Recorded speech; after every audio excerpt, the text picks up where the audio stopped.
video is part of my content series for Mental Health Awareness Month. We're talking about empathy. This is covered in my Power of Path program, which is my mental health curriculum for middle and high school students. However, please know that empathy is a mental health topic for all ages, for young children through adulthood. Empathy skills are crucial for every stage of life since they have the power to connect us when life presents us with the unexpected. So let's start with the definition. We've heard the expression of putting yourself in someone else's shoes, and that's a common way to remember that empathy is not sympathy. However, current research proves it goes much deeper than this. What can we do to better understand other people's emotions when faced with hardship?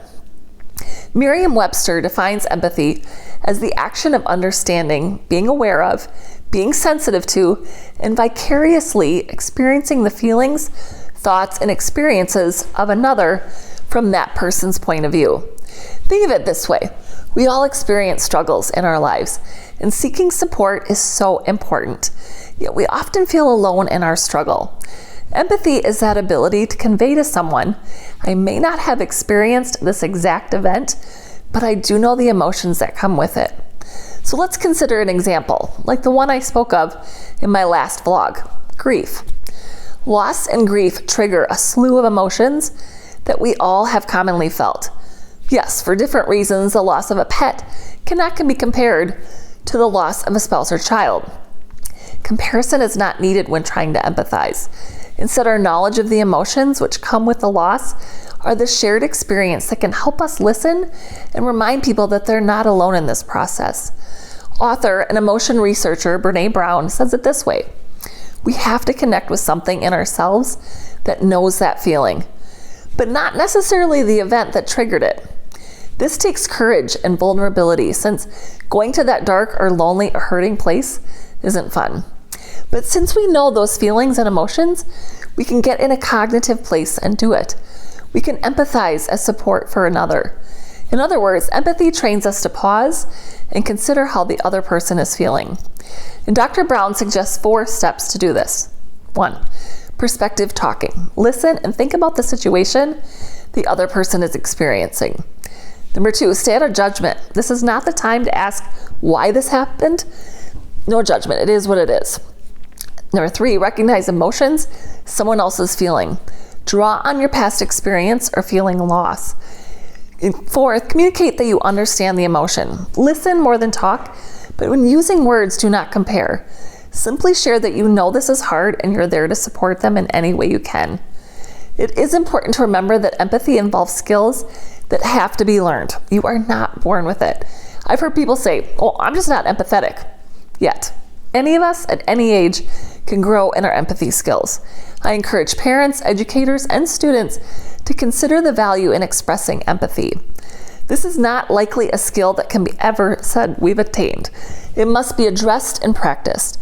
Yet consider the value we gain from listening with empathy and the return we will experience when others provide it for us in challenging times.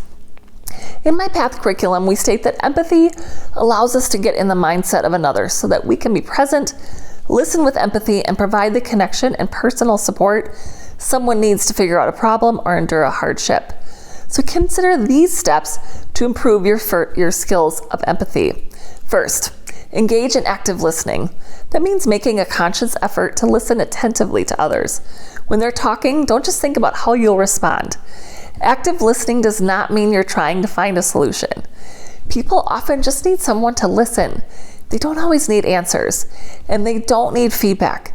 They just need someone they trust who cares. It's important not to be on your phone or looking down or distracted. Look at the person who is speaking and give them attention so they can share their heart. Focus completely on the speaker, absorb their words, and then respond thoughtfully. Active listening shows that you value their perspective. You can also say, "Do you want my opinion or do you just want me to listen?" Because sometimes that's just what they need. They want someone to listen. Number 2, next, have you ever wondered how to respond when someone's opening up to you about something difficult going on in their life? You may need to keep it very simple. Here, Dr. Brown suggests saying something like, I don't know what to say right now, but I'm just glad you shared it with me. Let me say that again to help you remember. I don't know what to say right now, but I'm just glad you shared it with me. I'll put this into the caption of this video too. 3, another thing you can do is ask open-ended questions. Encourage the other person to express themselves more fully by asking questions that require more than a yes or no answer. This helps you understand their thoughts and feelings on a deeper level. Here are a few ideas from Brené Brown. She says to ask, what does support look like right now for you? Or saying, that's hard, or that's brave, or let's talk about it. Do you have 10 minutes? Or even saying, you're not alone and I'm with you.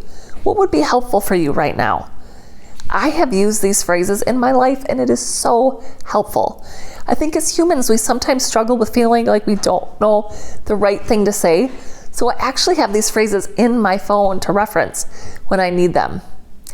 And number 4, my last tip for working on your empathy skills is to seek out books, TV shows, and movies that explore the human experience from various angles.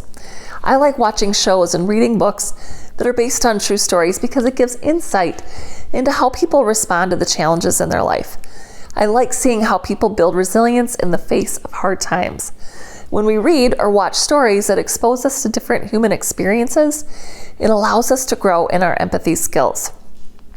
So empathy is really a critical skill for all people of all ages. In life, the sooner we engage in the practice of empathy, the stronger our connections with others will be. We all benefit from being empathetic. This is a human need to be loved and accepted, and empathy is a huge part of that. Empathy makes our mental health stronger, and having empathy skills allows us to be a resource and a support system to people around us. It develops deeper and more meaningful relationships, improves our own well-being along the way, and helps us make the world a better place. Thanks for tuning in today. I would love to hear your thoughts on this, so feel free to comment below. Bye!